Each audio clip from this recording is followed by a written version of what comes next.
de nuestro programa de entrevista. Hoy tenemos como invitada a la señora Winnie Brinks, que está corriendo como candidato a senadora ante la legislatura del estado, y la tenemos hoy para conversar sobre sus propósitos y por qué está corriendo para esa posición. Queremos advertir a los amigos que nos siguen que aunque la entrevista será en inglés, podrán leer en los subtítulos en español en sus pantallas. Buenos días, Mrs. Green. Buenos días. Well, my first question is, why are you running now? So I'm running because I believe that the people of Grand Rapids and surrounding areas deserve a stronger voice in our state Senate. I've been serving half of the city of Grand Rapids in the state house for 6 years, and it's been a wonderful experience to be able to bring the voice of the people that I represent to the process of making policy and laws for our state, and to also try and bring resources that people really need to build their lives on right here in our communities. One of your issues is the health care. And then you said in one of your brochure that you say protecting healthcare access. What do you mean about? So when a few years back in my first term in the state house, we approved what is now known as Healthy Michigan. It's the Medicaid expansion program for the state of Michigan, and that's provided about 680,000 people with access to health insurance. And so that's a whole group of people who are working in jobs that don't pay that well, so they often need a little bit of help paying for health care, but also they don't have jobs that offer them health care. And so to be able as a state to provide those folks with the health care that they need, it really helps them continue to work, it helps them take care of their families, and we've seen time after time the Republicans in both Washington, D.C. and in Lansing try to reduce that coverage or to take it away from people who really need it the most and who have the least ability to purchase it for themselves. So that's one of the things that we're constantly trying to protect. And we know that healthy people are more productive, they're happier, and they're able to go about their business and pursue their hopes and dreams. This is a line what we call, or the Republican call, Obamacare, or this is something yes. Different. So it's part of Obamacare. When Obamacare passed at the federal level, one of the things that states could do was to expand Medicaid for their constituents, and that's what we did here in Michigan. It was bipartisan; both Republicans and Democrats agreed, and we passed that as a state, and that's what has allowed nearly 750,000 people to get the health care they need. And so we want to protect that. Another issue that you touch in your campaign is about making the pharmaceutical company more accountable. Right. What do you mean? So when it comes to pricing drugs, there's a lot of question about how come certain drugs are so expensive. And so there are some things that we've proposed as Democrats in the State House to help create more transparency from the drug pricing.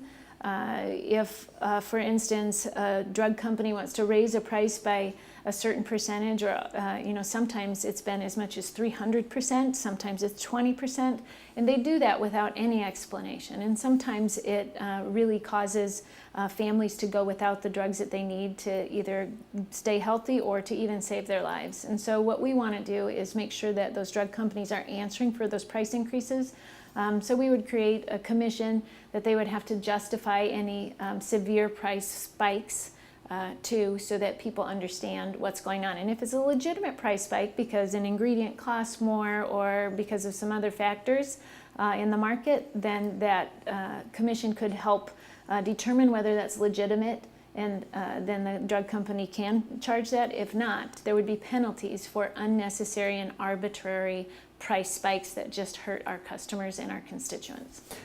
In that case, in reality, can we touch those big companies? Because these things of the medical care, in not only the state, all over the United States, is really bad. Yeah, so one of the largest increasers of cost of healthcare is the price of drugs. And some of that is because we have more drugs, they're more complicated, there's a lot of research that goes into them, but some of it is just because they can create a lot of profit. And so we need to know the difference, right? We need to understand when it's legitimate to increase a price and when it's not, so that everybody can get what they need. I would also add that in addition to what the state can do with policy on that, with transparency and accountability for drug companies, we should really be pushing our federal government to allow for Medicaid, Medicare, those kinds of health plans at the national level to be able to negotiate with drug companies and get the best price for our citizens here in this country, because that's what other countries do.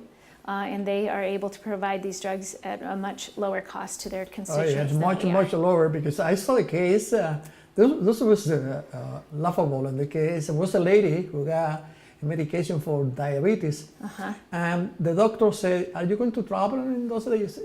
She said, "Yes, I'm going to the Netherlands." Oh. And then she went to Netherlands, and she got the price for the medication for 1 year, what cost right here 1 month. And then she went, paid the travel, coming back, and then still she saved money. Still saved money. Right. And then because really the legislator, the company can say sometimes, basically from Europe, oh, this is socialism.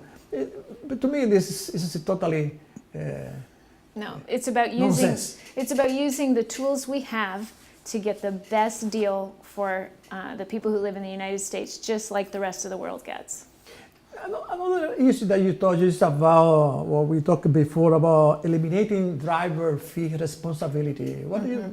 What is this about? So driver responsibility fees were implemented many years ago to help balance the budget, and in reality they're really end up being a big barrier for people to continue to work, to earn money to support their families, and it caused people to end up driving without a license, and then they get in more trouble. And so it hasn't been a very effective tool for the state to bring in some needed revenue anyway. So what we are realizing is it caused a lot more damage than it did good. And so we eliminated those in state statute this year, and so they are in the process of being phased out. So if there are people who have been unable to get their driver's license because of those fees for many years, those people can now go back, settle their case for far less money, and then they can be eligible to get their driver's license again, and that helps them go to school, get their kids to the doctor, go to work, all those things that they need to do, and have a license and be driving legally.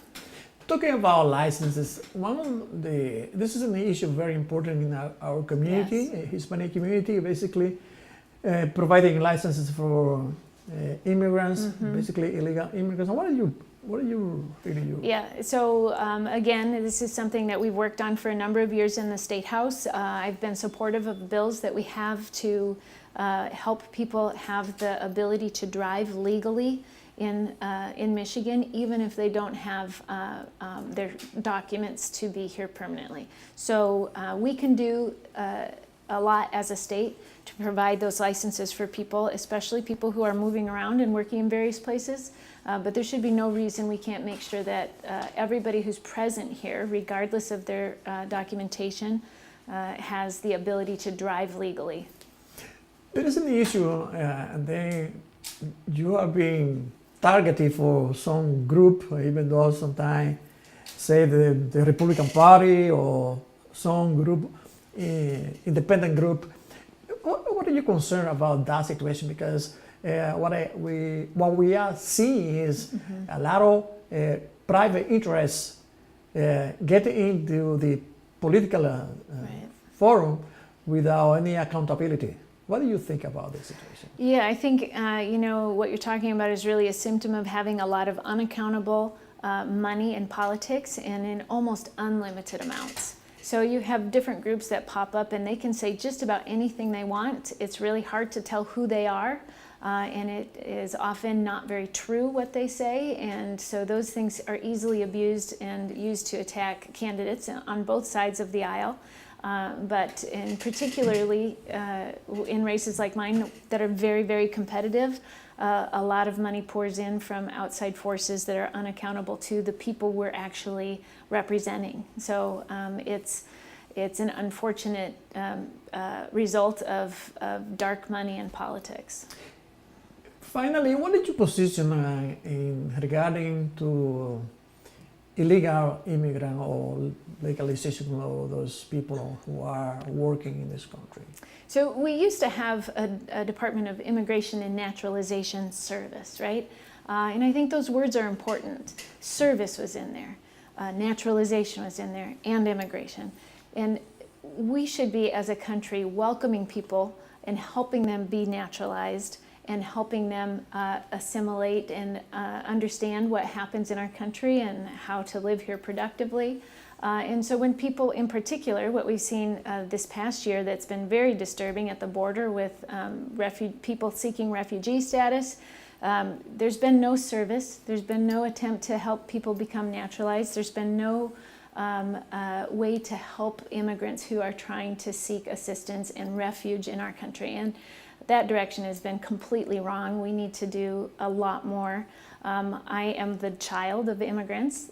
Both my parents came over from the Netherlands when they were in their teenage years. I understand what it means to come to a new culture in that sense. My husband is Argentine and he came to the US to live permanently from college on. And so, you know, I have some sense of living in more than one culture, and I think it's really important that we are welcoming, and I think we become a better country when we make sure that everybody is welcome here and we help that process not attack the people who are seeking to come here. Although I said the final question, but I got another issue. Okay. That have been really been debated over the state is the issue about the water contamination. Yes. So we've got a big problem with PFAS in our water. It's a group of chemicals that has been around for a long time in industrial use, and we are finding it is getting into our groundwater and causing a lot of health problems.